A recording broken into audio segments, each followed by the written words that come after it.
Hello dear students, आज के bills of exchange के इस सेशन में हम ड्यू डेट कैसे कैलकुलेट करते हैं ये सीखते हैं, क्योंकि इससे रिलेटेड ऑब्जेक्टिव्स भी आ सकते हैं और आपको जब आप क्वेश्चन सॉल्व करेंगे जर्नल तब आपको ड्यू डेट कैलकुलेट भी बच्चों उसी क्वेश्चन में करनी पड़ सकती है। So let's start with the calculation of due date. अब बच्चों जब हम बिल्स ऑफ एक्सचेंज में देखते हैं, हमने लास्ट लेक्चर में देखा था कि एक आफ्टर डेट बिल भी होता है और एक आफ्टर साइड बिल भी होता है। अगर आपको वो नहीं समझ में आया होगा या उसमें कुछ डाउट रह गए होंगे तो अब ध्यान से देखिए। अब बच्चों बिल्स ऑफ एक्सचेंज के अगर हम जैसे हमने जनरल एक्सेप्टेंस, क्वालिफाइड एक्सेप्टेंस भी देखा था, उसमें जो बिल्स ऑफ एक्सचेंज की ड्यू डेट होती है, जब बिल ड्रॉ किया जाता है तो वो या तो वो बिल आफ्टर डेट बिल होगा या फिर वो कैसा बिल होगा बच्चों, after sight. Along with after date and after sight, on demand, at sight जैसे भी बिल होते हैं, जिनके बारे में हम जब जरूरत होगी तब पढ़ेंगे, बट अभी के लिए हम इन दो टाइप्स को कवर करेंगे। एक होता है आफ्टर डेट बिल और दूसरा होता है आफ्टर साइट बिल।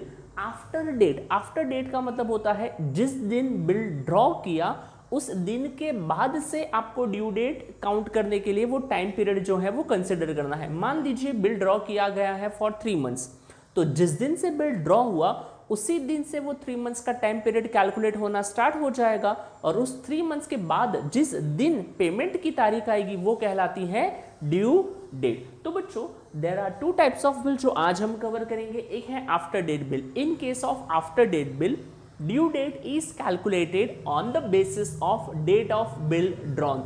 जिस दिन बिल ड्रॉ हुआ उस दिन पर से अगर आप ड्यू डेट कैलकुलेट कर रहे हैं तो वो बिल कौन सा होता है, आफ्टर डेट बिल।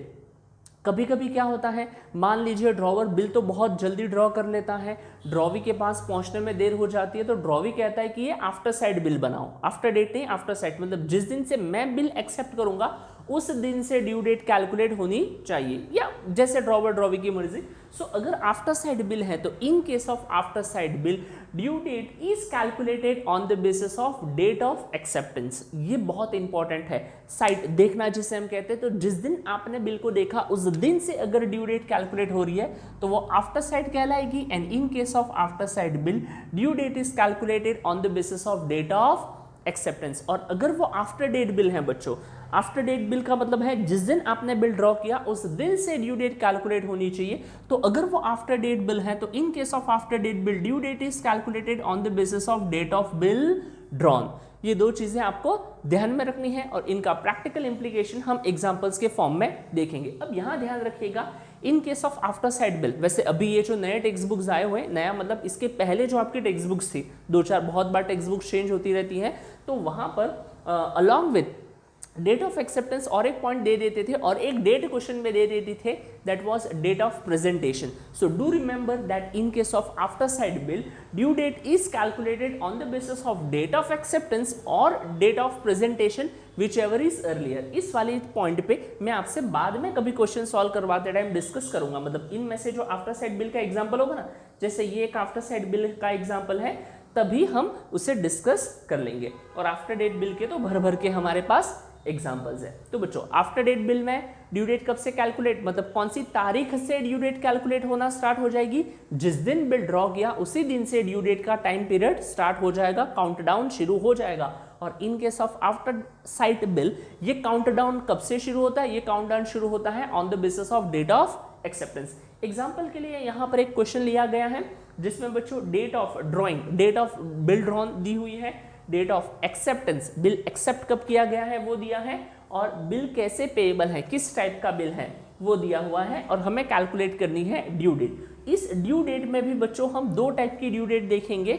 कौन कौन सी होंगी, जैसे जैसे मैं धीरे धीरे सॉल्व करूंगा वैसे वैसे सारी चीजें बताते चलूंगा। तो सबसे पहला टाइप देखते हैं बच्चों, डेट ऑफ बिल ड्रॉन कौन सा है। तो बिल ड्रॉ हुआ है 17 अगस्त 2020 और बिल एक्सेप्ट कब हुआ है, बिल एक्सेप्ट हुआ है 21 अगस्त, sorry for the inconvenience, bill draw हुआ है 17 अगस्त 2020 और बिल एक्सेप्ट हुआ है 21 अगस्त 2020। ओके सर, 17 तारीख को बिल ड्रॉ हुआ, 21 तारीख को बिल एक्सेप्ट हो गया। बिल कौन से टाइप का है, 3 months after site, 3 months after site. तो अब हमारा क्वेश्चन और हमें प्रॉब्लम ये होती है कि ये 3 महीने काउंट कब से करना है, 17 से करने हैं या 21 से करने हैं? तो इस सवाल का जवाब मिलता है टाइप ऑफ बिल में। जैसे इस बार क्या कहा है, आफ्टर साइट, और अगर बच्चों आफ्टर साइट बिल है तो ड्यू डेट कैसे कैलकुलेट होगा, on the basis of date of acceptance of bill. Bill किस दिन एक्सेप्ट हुआ, बिल एक्सेप्ट हुआ है 21 से, तो 21 से हम 3 मंथ्स काउंट करेंगे। देखिए कैसे काउंट करते हैं। अच्छा, ये जो डेट है बच्चों, ये हमारा फर्स्ट क्वेश्चन है, इसकी डेट दी है। वैसे मैं डेट हमेशा ऐसे DD MMYY, date month and year के फॉर्म में हमारे पास ये फॉर्मेट में दिया हुआ है। इस बार मैं क्वेश्चन स्टार्ट करूंगा, सॉल्व करना स्टार्ट करूंगा 21 अगस्त 2020 से, ठीक है। अब ये 21 अगस्त 2020 मैंने क्यों ली है, क्योंकि बच्चों ये आफ्टर साइट बिल है और आफ्टर साइट बिल में ड्यू डेट कैलकुलेट की जाती है on the basis of date of acceptance. अगर आपने 17 अगस्त 17 सितंबर अगस्त से अगर क्वेश्चन स्टार्ट कर दिया तो आपका क्वेश्चन गड़बड़ हो जाएगा। क्यों, क्योंकि आफ्टर साइट बिल था। सबसे पहली बात तो ये ध्यान रखनी है। अब जितना टाइम पीरियड कहाँ है, 3 मंथ्स का है। मंथ कहाँ है, ये देखो बच्चों, ये डेट है, ये मंथ है और ईयर है। अगर मंथ कहाँ है तो मंथ के नीचे मंथ ऐड कर देने हैं। कितने मंथ्स कहा था, 3 मंथ्स, तो 3 मंथ्स हम इसमें ऐड कर लेंगे। चलिए ये देखिए 21 का तो 21 होगा, 8 + 3 8 और 3 कितना होता है, 9 10 और 11, सो ये हो गया 11 और ये आ गया हमारा 2020। तो जितना टाइम पीरियड दिया है अगर उतना टाइम पीरियड हम एज इट इज उसमें ऐड कर लेते हैं तो 3 महीने बाद डेट आती है 21 नवंबर 2020। तो ये जो 21 नवंबर है बच्चों, इसे कहा जाता है नॉमिनल ड्यू डेट। क्या कहा जाता है, nominal due date. And as per law 3 days of grace मिलते हैं हमें पेमेंट करने के लिए, मतलब और 3 दिन मिलते हैं पेमेंट करने के लिए। और वो जो और 3 दिन अगर आप उस नॉमिनल ड्यू डेट में हर बार मिलेंगे 3 डेज ऑफ ग्रेस। कहां पर नहीं मिलते हैं, ऑन डिमांड और एट साइट, ये जो 2 टाइप के बिल हैं उनमें 3 डेज ऑफ ग्रेस नहीं मिलते हैं, बट आफ्टर डेट बिल और आफ्टर साइट बिल इन दोनों बिलों में आपको 3 डेज ऑफ ग्रेस मिलेगा। Is it clear? तो बच्चों यहां पर अगर हम 3 डेज ऐड कर लेते हैं तो 21 + 3 कितना हो गया, ये हो गया 24 11 2020 और ये जो डेट है ये कहलाएगी हमारी लीगल ड्यू डेट। और इस तरह से हमने ये 2 डेट्स भी सीख ली, एक है नॉमिनल ड्यू डेट और दूसरी है लीगल ड्यू डेट। किसी भी बिल का जो टाइम पीरियड है उसे एज इट इज ऐड कर लो, उसमें 3 डेज ऑफ ग्रेस ऐड मत करो, वो जो डेट आएगी वो कहलाएगी नॉमिनल ड्यू डेट। और जब आप उसमें 3 डेज ऑफ ग्रेस ऐड कर लेंगे तो आपको मिल जाएगी लीगल ड्यू डेट। और एग्जाम में जो आपको क्वेश्चंस आते हैं ऑब्जेक्टिव्स में वगैरह आएंगे, या तो वो आफ्टर साइट बिल होगा या तो वो आफ्टर डेट बिल होगा। इसीलिए बच्चों हमने इन दोनों के क्वेश्चंस को यहाँ पर सॉल्व किया गया है। आई होप ये फर्स्ट एग्जाम्पल आपको क्लियर होगा। Date month and year, month था तो मंथ के नीचे मंथ ऐड किए। ध्यान रखिएगा मंथ के नीचे मंथ आप नॉर्मली ऐड कर सकते हैं, बट जब डेज वाला कैलकुलेशन आएगा ना तो थोड़ा सा और ज़्यादा स्ट्रिक्ट होगा, वो जब होगा तब मैं आपको बताऊंगा। तो बच्चों 21 को उसने बिल एक्सेप्ट किया, 8 + 3 11 हो गया, 21 का 21 लिखा हुआ है और as per law 3 days of grace मिलता है तो वो 3 दिन ऐड किए तो 21 + 3 कितना हो गया 24। सो 24 नवंबर 2020 उस बिल का लीगल ड्यू डेट है। और जब भी आपको एग्जाम में ड्यू डेट पूछी जाए तो आप नॉमिनल नहीं, हमेशा कौन सी ड्यू डेट कैलकुलेट करेंगे, लीगल ड्यू डेट। जब भी हम क्वेश्चन सॉल्व करेंगे जर्नल में भी हम जो डेट कैलकुलेट करके लिखेंगे वो कौन सी होगी, लीगल ड्यू डेट। क्या ये क्लियर है? जी सर क्लियर है। तो इस तरीके से हमने ये पहला क्वेश्चन सॉल्व कर लिया। अब जो बच्चों मैं आपको बता रहा था यहाँ पर आफ्टर साइट बिल में डेट ऑफ एक्सेप्टेंस के आगे कुछ और होता है। वैसे यहाँ पर मैंने कहीं पर डेट ऑफ प्रेजेंटेशन की बात नहीं की है। अब मान लीजिए एक प्रैक्टिकल एग्जांपल मैं आपके सामने दे देता हूँ। ड्रॉवर ने बिल ड्रॉ कर लिया, कहाँ पर है बच्चों, ड्रॉवर ने बिल ड्रॉ किया, ये 17 अगस्त को उसने बिल ड्रॉ कर लिया, उसने ड्रॉवी को भेज दिया, ड्रॉवी के पास बिल 21 तारीख को पहुंच गया। मान लीजिए दूर रहता है, जो भी अरेंजमेंट है, और अब वो ड्रॉवी को पता है कि जब बिल आफ्टर साइट है तो वो 3 महीना तब से काउंट होगा जब से मैं एक्सेप्ट करता हूं। तो वो भाई साहब अगर 1 महीने तक बिल पे साइन ही नहीं करता है, एक्सेप्ट ही नहीं करता है, तो क्या तो उस केस में यहाँ पर और एक चीज़ होती है, अगर डेट ऑफ प्रेजेंटेशन है, यहाँ पर ध्यान रखिएगा इन case of after sight bill, और एक चीज़ है जिसे मैं यहाँ ऐड कर लेता हूँ आपके लिए। वैसे अभी वाली जो टेक्स्ट बुक्स आई हैं उसमें तो ये नहीं है, बट पुरानी वाले में था। अगर कहीं बोर्ड एग्जाम्स में आ गया हो तो ध्यान रखिएगा, कुछ भी एक्स्ट्रा पड़ा हुआ वेस्ट नहीं जाएगा, काम ही आएगा। So due date is calculated on the basis of date of acceptance of bill और date of presentation whichever is earlier। दोनों में से जो जल्दी होगी उस पे से कैलकुलेट होगा।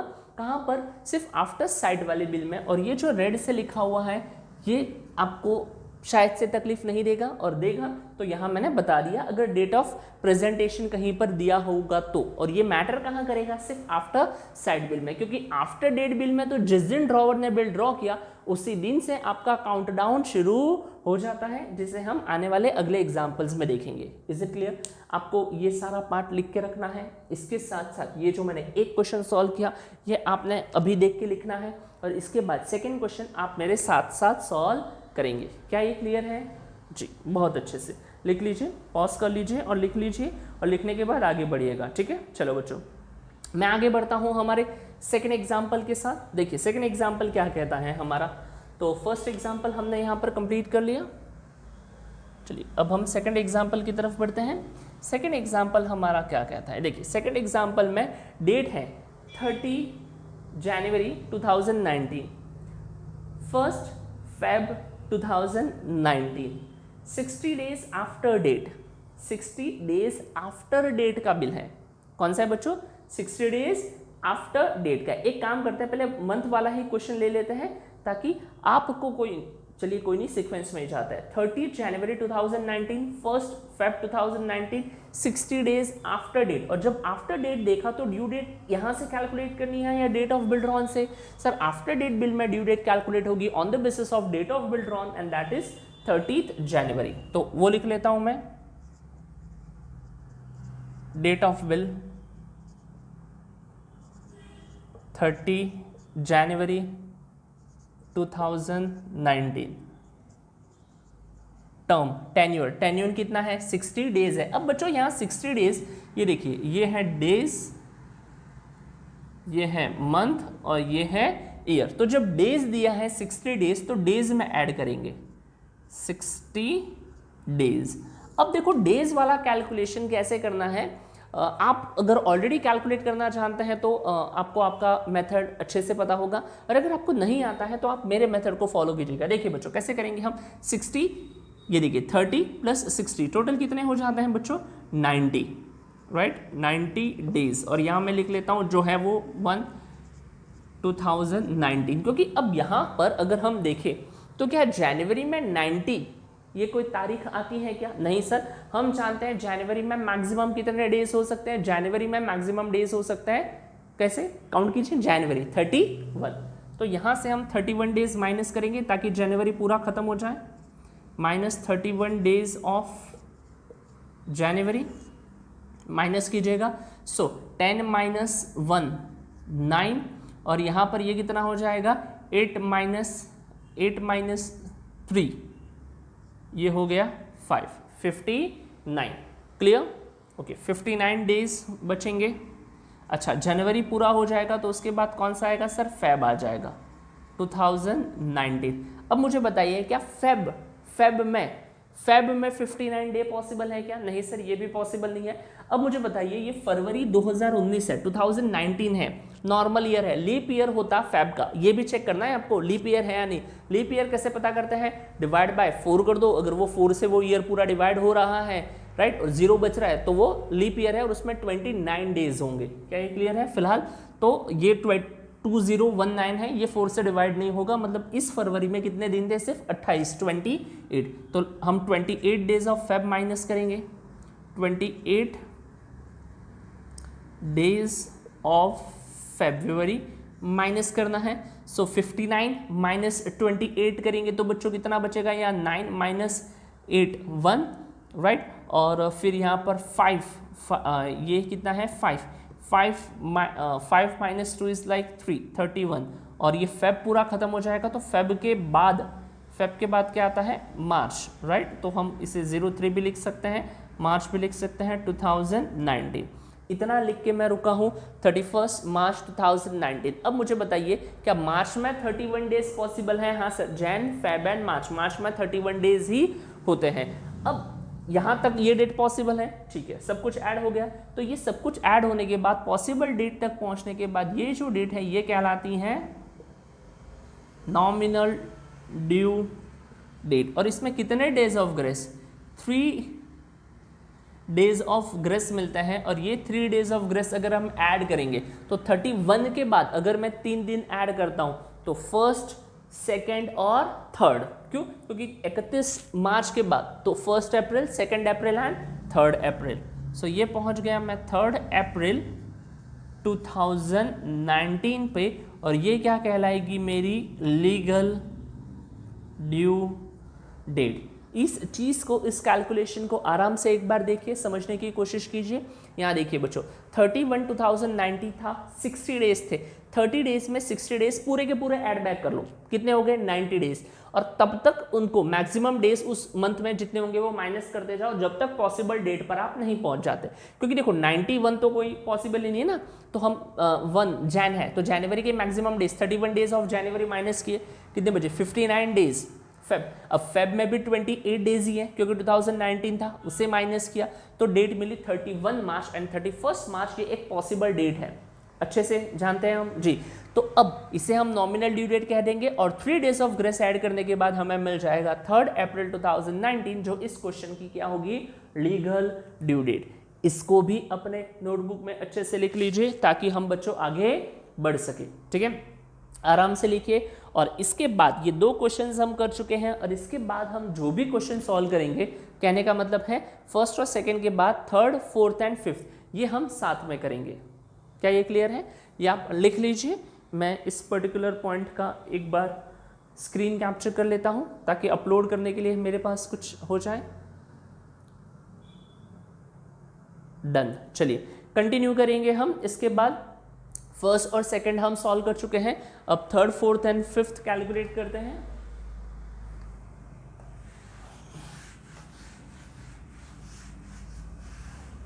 एक मिनट, ये साफ नहीं होगा, इससे थोड़ी मेहनत लगेगी और उसके लिए मुझे आपको पॉज करना पड़ेगा। चलिए 3rd, 4th and 5th complete करते हैं। हम 3rd के लिए ड्यू डेट कैलकुलेट करेंगे। 3rd देखिए 23 दिसंबर 2019, डेट ऑफ एक्सेप्टेंस 26 दिसंबर 2019 और 1 मंथ आफ्टर डेट का बिल है। और जब आफ्टर डेट देखते ही हमें पता चल जाएगा due date will be calculated on the basis of date of bill drawn. और डेट ऑफ बिल ड्रॉन क्या है? 23 दिसंबर। सो 3rd है ये हमारा, 3rd का date of bill, date of bill drawn is 23 December 2019 date, month and year. Question क्या कहता है? 1 मंथ आफ्टर डेट। 1 मंथ है तो बच्चों 1 के नीचे ही मैं लिखूंगा मंथ, राइट। अब देखिए बच्चों, हम जानते हैं 12 प्लस 1। अब हम यहाँ 13 तो लिखेंगे नहीं, हम उसके बाद क्या लिखेंगे बच्चों? दिसंबर के बाद हम क्या लिखेंगे? जनवरी। सो ये हो गया जनवरी 2019 का 2020। ये ध्यान रखिएगा वरना एग्जाम में पहला क्वेश्चन में ईयर 2019 और आगे की डेट करेक्ट होगी और आप उसे टिक मार्क भी कर दोगे। खुशी के मारे पागल हो जाते हैं ना इंसान कभी कभी, तो ऐसा कुछ कर देता है। अब यहाँ कितने? 23 हैं बच्चों। और इस 23 में अब यहाँ पे पहले लिख लेता हूँ 23/1/2020, ये होगी हमारी नॉमिनल ड्यू डेट। ये क्या हो गई? हमारी नॉमिनल ड्यू डेट। इस नॉमिनल ड्यू डेट में बच्चों अब हमें और कितने? 3 डेज ऑफ ग्रेस मिलेंगे और उन 3 डेज ऑफ ग्रेस को हम ऐड करने के बाद हम कहाँ पहुंच जाएंगे? लीगल ड्यू डेट के पास। मैं यहाँ ऐड कर लेता हूँ 3 days of grace.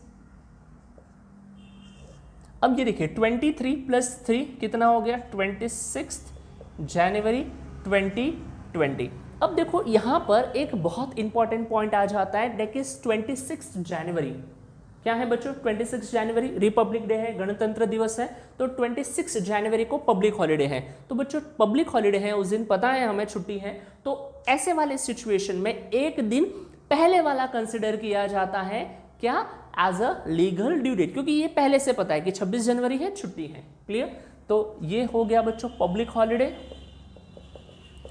Public holiday, तो क्या सर हमें पब्लिक हॉलीडेज की लिस्ट याद करनी है? नहीं, आपको ऐसा कुछ नहीं करना है। तो in case of public holidays 26 जनवरी नहीं बच्चों, हम इसे नहीं कंसिडर करेंगे, एक दिन पहले का, दैट इज 25 जनवरी 2020, ये क्या हो जाएगी हमारी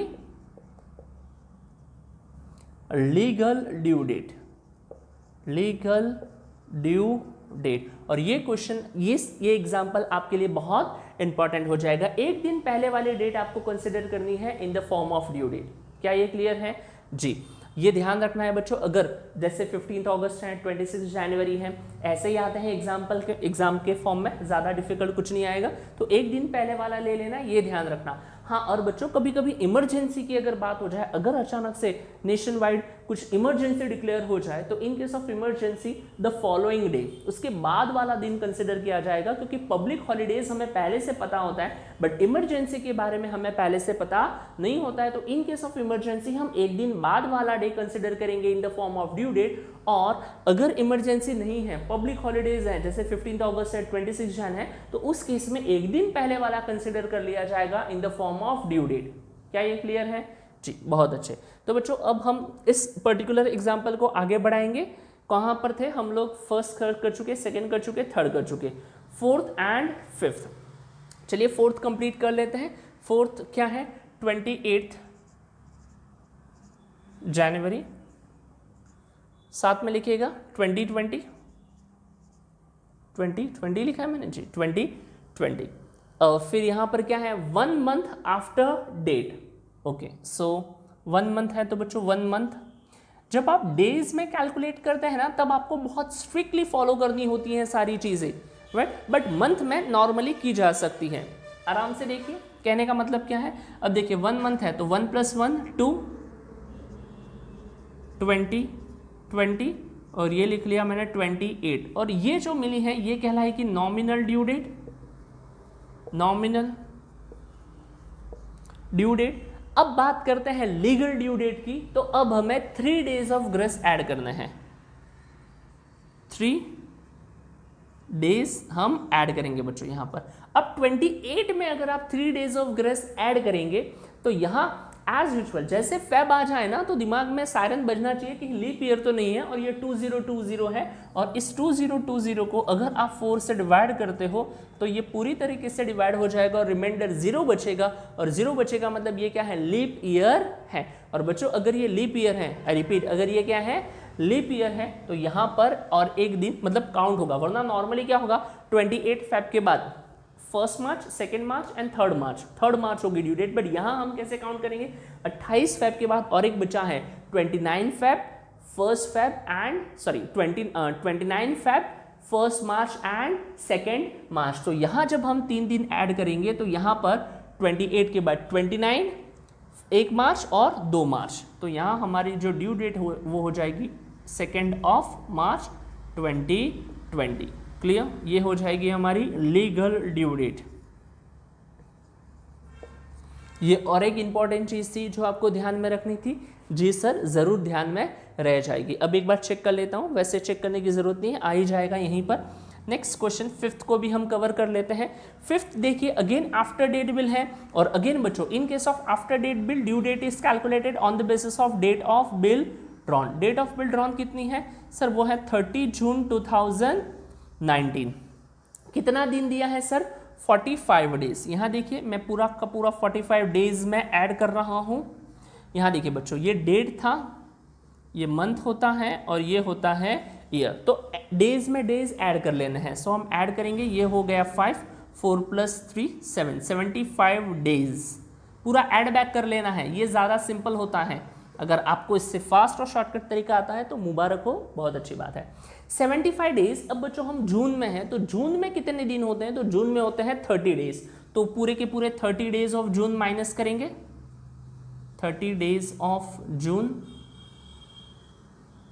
तो जून के 30 दिन अगर हम माइनस कर लेते हैं तो कितना बचेगा 5, ये 7 माइनस 3 कितना बचेगा 4, 45 डेज। जून खत्म, जुलाई आ जाएगा, जुलाई 2016। अब बच्चों आपको ये भी पता होगा कि जुलाई में कितने दिन होते हैं, तो जुलाई में होता है 31 days. So minus 31 days of July. और अगर आप में से कोई ऐसा है जिसे नहीं पता है तो बस वही बचपन वाला तरीका, जैन, फेब, मार्च, अप्रैल, मई, जून, जुलाई। जुलाई के बाद अगस्त भी 31 का होता है, वैसे बट शायद से वहाँ तक जाने की ज़रूरत ही नहीं पड़ेगी। तो माइनस कर लेते हैं हम यहाँ पर, माइनस करेंगे तो बेटा माइनस कर लेते हैं 15, ये 5 है, 5 माइनस 1 इज लाइक 4, और ये भाई साहब कितने हैं 4 माइनस 1 इज लाइक 1। 14 अगस्त 2016, 14 अगस्त 2016, 14 अगस्त। अब बच्चों ये जो 14 अगस्त हमें डेट मिली है, ये 14 अगस्त कौन सी है, नॉमिनल ड्यू डेट है। कौन सी ड्यू डेट है, नॉमिनल ड्यू डेट। रुक मत जाना, 15 अगस्त कल छुट्टी है तो आज पहले 3 डेज ऑफ ग्रेस ऐड करने के बाद वो सब सोचना है, नॉमिनल ड्यू डेट, राइट। अब इसमें हमें और 3 डेज ऑफ ग्रेस मिलेंगे, और 3 डेज ऑफ ग्रेस के बाद ये कितना हो जाएगा 14 + 3 17। तो हमारी जो लीगल ड्यू डेट हो जाएगी वो हो जाएगी 17 अगस्त 2016। ये क्या हो जाएगी हमारी लीगल ड्यू डेट इस पर्टिकुलर क्वेश्चन के लिए। तो बच्चों यहाँ पर हमने एक पब्लिक हॉलीडे वाला एग्जांपल भी कंसिडर कर लिया, इमरजेंसी वाला यहाँ कहीं मेंशन नहीं है, बट अगर क्वेश्चन में दे दिया जाए एक ऐसा कुछ क्वेश्चन दे दिया गया, और लेट्स से इसी क्वेश्चन में अगर वो लोग ऐसे क्या दे देते, यहाँ पर नीचे लाइन में कहीं लिखा होता that on 17 August so and so it was declared as emergency. अगर इमरजेंसी के फॉर्म में उस दिन को डिक्लेयर कर दिया जाता है, इमरजेंसी हॉलीडेज के फॉर्म में, या सब कुछ बंद रहेगा ऐसा कुछ डिक्लेरेशन के फॉर्म में दे दिया जाएगा, तो एक दिन बाद का मतलब 17 के बदले फिर 18 अगस्त को हमें कंसिडर करना पड़ेगा। पब्लिक हॉलीडेज हमें पहले से पता होता है, तो उस केस में एक दिन पहले वाला day as a due date consider कर दिया जा सकता है, बट इमरजेंसी हमें पता ही नहीं होती, राइट। तो उस केस में हमें एक दिन बाद वाला ही कंसिडर करना होता है। हेलो दोस्तों, मैं हूं धवल ठाकुर। अगर आपने ये वीडियो यहाँ तक देखा है, मतलब आपको ये वीडियो ज़रूर अच्छा लगा होगा, और अगर आप इसी तरीके से आपकी 12th कॉमर्स की क्रूशियल प्रिपरेशन, अगर आपने साल भर पढ़ाई की है तो अच्छी बात है, और अगर आपने नहीं भी पढ़ाई की है तो आप हमारा ऑनलाइन कोर्स परचेस करके अपने 12th कॉमर्स की पूरी प्रिपरेशंस को बहुत अच्छी तरीके से कंप्लीट कर सकते हैं। डिस्क्रिप्शन में आपको हमारे एप्लीकेशन की लिंक मिल जाएगी, नॉलेज ड्राइव, जहां पर आपको महाराष्ट्र स्टेट बोर्ड के लिए 12th कॉमर्स की डेडिकेटेड पूरी रिकॉर्डेड फॉर्म में लेक्चर्स आपको सारे मिल जाएंगे, जहां से आप अपने 12th कॉमर्स की प्रिपरेशंस को और अच्छे से कर सकते हैं। और वहां से हमारा कोर्स परचेस करने के बाद आप अपने डाउट्स एग्जाम से रिलेटेड लाइव लेक्चर्स के फॉर्म में सॉल्व कर सकते हैं। और अगर आपको कोई इमीडिएट डाउट आता है तो आप व्हाट्सएप के थ्रू आपका डाउट मुझसे पर्सनली भी पूछ सकते हो। तो बच्चों, वीडियोस को लाइक कीजिएगा, चैनल को सब्सक्राइब कीजिएगा, फ्री कंटेंट यूट्यूब पे अपलोडेड है। और अगर आप पेड कोर्सेज के लिए इंटरेस्टेड हैं तो ज़रूर हमारा कोर्स चेकआउट कीजिएगा। और if you have any queries related to the price of the cost, वहाँ पर ज़रूर मैसेज कीजिएगा, और वीडियो इस लेक्चर को ज़रूर मेंशन कीजिएगा कि सर हमने आपका ये लेक्चर देखा था और यहाँ से हमें रेफरेंस मिलता है। कंटिन्यू कीजिए, मिलते हैं next time, bye, take care.